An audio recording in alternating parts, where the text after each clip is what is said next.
మా గణేష్ గారిని చూడండి, అది సాసా లేకపోతే కిసాన్ జామా అన్న తేడా కూడా లేకుండా తినేస్తున్నాడు. అసలు మ్యాటర్ ఏంటంటే మాకు సెకండ్ సెమ్ థియరీ ఎగ్జామ్స్ అయిపోయి చాలా రోజులు అవుతుంది. థియరీ ఎగ్జామ్ అయిపోయిన 20 days తర్వాత ఎక్స్టర్నల్ ఎగ్జామ్ అయితే స్టార్ట్ చేశారు. ఇంకా మీకు తెలిసిందే కదా, ఎక్స్టర్నల్ ఎగ్జామ్స్ వస్తున్నాయంటే కింద మీద పడి ఎలాగోలా రికార్డ్స్ అయితే కంప్లీట్ చేస్తాం. మనం అంత కష్టపడి రికార్డ్స్ అన్ని కంప్లీట్ చేస్తే వాటిని మన కాలం ముందర స్టోర్ రూమ్ లో అయితే వేస్తారు.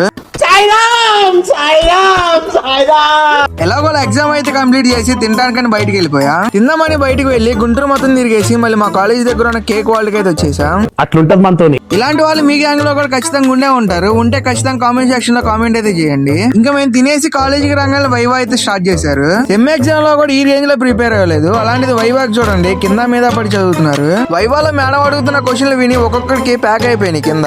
ఇంకంతా అయిపోయినాక క్లాస్ రూమ్ లో కూర్చొని నువ్వేమైనా చెప్పేవని అందరూ అడుగుతున్నారు. రాడ్ రియాలిటీ ఏంటంటే మా బ్యాచ్ లో ఒక్కదానికి కూడా సమాధానం చెప్పలా. మీకు కానీ వీడియో నచ్చుంటే వెళ్తా ఫాలో అండ్ సబ్స్క్రైబ్ చేసుకోండి అన్నావు.